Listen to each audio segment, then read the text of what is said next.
Michael Carrick's Manchester United were going for 5 out of 5 wins yesterday in the Premier League, and all the talk surrounded one certain brother's haircut. I don't know what's happening to my beautiful game, but listen, in this video, we're going to be talking about 5 things we learned about the West Ham versus Manchester United game. So if you do enjoy this, please leave a like, subscribe to the channel if you're new, and let's talk about it.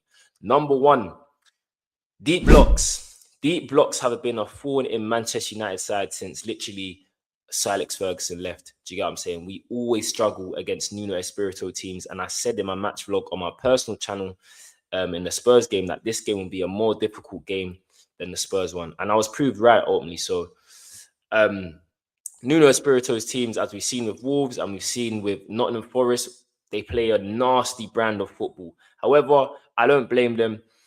West Ham are struggling at the moment. They are struggling to stay in the league. They're up for relegation at the moment. So I knew the type of game he was getting into. This game was a very, very difficult game. I'm going to say that Nuno Espirito put an absolute masterclass, if I'm honest with you. The blueprint is there when you face Manchester United. You play in a deep block and you pack out the midfield. The most influential player in the Premier League this season, Bruno Fernandes, didn't get a sniff. He didn't even have a shot yesterday, and I think he had 8 shots against Spurs. So that just shows you the level of importance that Nuno Espirito and teams further down the line will place around Bruno Fernandes, because it seems like if you stop Bruno Fernandes, you stop Manchester United. So that will be something that we'll need to figure out, because in the next game against Everton, it's going to be similar. But however, they're going to have more quality, as you can see in the table, and that's why they're higher up. So one thing that Carrick will need to do is find solutions within the squad and find methods to break down deep blocks. You can see Arsenal struggle with it, and you see United struggle with it, and you see other teams struggle with it, but we have to be more creative. It was forced wide a lot in this game, and ultimately, we just didn't have nothing out there. I thought Juve had Ahmad on lock, if I'm honest with you. Ahmad is one of the best one-on-one wingers in the league. He didn't really get a sniff apart from going out on the outside one time. And Buemo played left wing, just not comfortable for him. I know he can play on the left and he can play across all 3 positions, but Manchester United's most prolific goal scorer has to play in his most favoured position. That's either right wing or ST. Do you get what I'm saying? And even then, I feel like for this game, especially against deeper blocks, we need a focal point. Cunha played with a focal point in Strand Larsen, and so did Mbeumo when he played with Tony. Do you get what I'm saying? And that's what we was missing in this game. Number 2, Benjamin Sesko. What a finish. What a finish. And number 1 links with this point. In these games, Benjamin Sesko has to start. Against lower blocks, Benjamin Sesko has to start, because end of the day, West Ham struggle with set pieces and crosses, and Benjamin Sesko only got 30 minutes. Do you get what I'm saying? They can't handle set pieces or crosses. And that's what you saw when Manchester United started to cross the ball with Xerxes, when he came on, and when Benjamin Sesko came on, we started finding some joy. So I think Benjamin Sesko has to start in these deep block games. Do you get what I'm saying? Because it gives you a focal point and it allows the defenders to be occupied. Yesterday, far too many times, Mavropanos and Disasi was smoking a cigar, because the game was far too easy for them, because everything was in front of them. Do you get what I'm saying? All of a sudden, Sesko and Xerxes come on the pitch, and then you saw West Ham struggle with dealing with the corners. So for me, moving forward, I get it.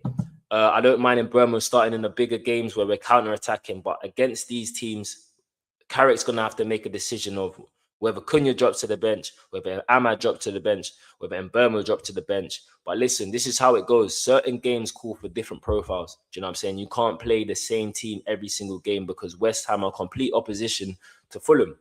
Fulham's a complete opposition to Spurs. So it's just about adapting, and I'm sure the Carrick will. Number 3, Manchester United are relying on Lisandro Martinez too much in the build-up. Listen, we know Lisandro Martinez is probably one of the best ball-playing centre-backs in the league, or even in the world, should I say. His range of passing is absolutely unbelievable. However, it's becoming a slight problem for Manchester United when we're building up. And I say this because we're becoming a bit too predictable, in the sense where we can play down the left side all the time. Do you know what I'm saying? And this is a real issue, especially without a natural left winger, which we definitely need to address in the summer after selling Rashford and Garnacho. Shaw and Mbeumo just wasn't getting it done. Everything was going down the left, and ultimately our best winger on our outlet is Ahmad. So it just didn't make sense. Do you know what I'm saying?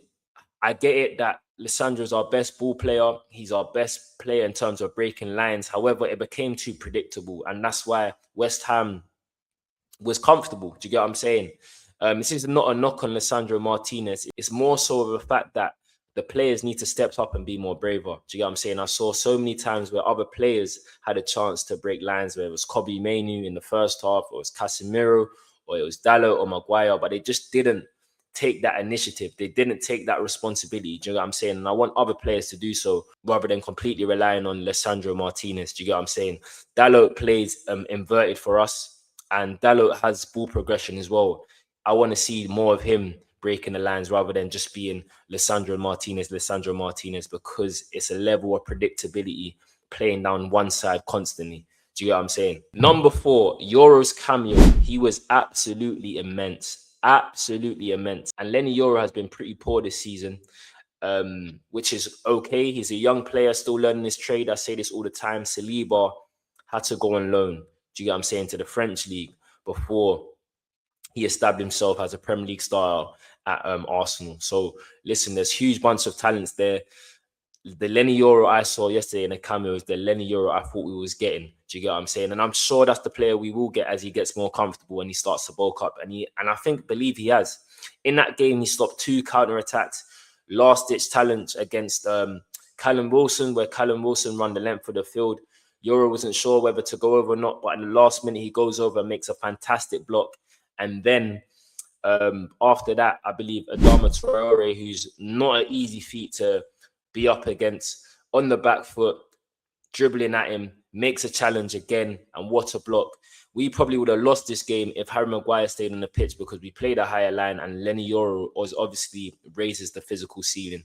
So listen, Lenny Yoro was unbelievable yesterday, and hopefully he can continue in this vein of form.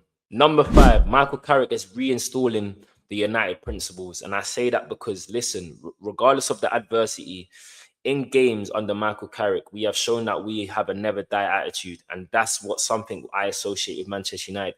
Late goals and being able to score regardless of the circumstance. We saw it in the Arsenal game. We saw it in the Fulham game. And now we've seen it in the West Ham game, that never die attitude to keep going regardless of what's going on. Do you get what I'm saying? United huffed and puffed yesterday. We had a few chances. It just didn't look like it was going to come. But ultimately, what a finish again from Sesko, and huge credit to the mentality of the players and Michael Carrick. You know, we had Mbeumo at right back. We had Ahmad. We had 2 strikers in Xerxes and Sesko. We went 4-4-2. And it's something we may see down the line. Do you know what I mean? Because ultimately, West Ham couldn't deal with that when we started to bring more attacking players on the pitch. I know we got caught out defensively, but you're going to when you're chasing a game. Do you get what I'm saying? But huge credit to Manchester United in terms of their mentality and their ability to bounce back from adversity, especially when you're down 1-0, to score in the 97th minute and then to try and score the winner, which could have been done with Ahmad if he took a shot instead of passing the ball. But these things happen, innit? But yeah, you United fans, let me know if there's anything that I missed out, or is there anything that you learned that I haven't mentioned yet. Please get that in the comments. If you enjoyed this video, please smash the like, subscribe to the channel. It's your boy Matchday Shows, one half emotion with sports. Peace.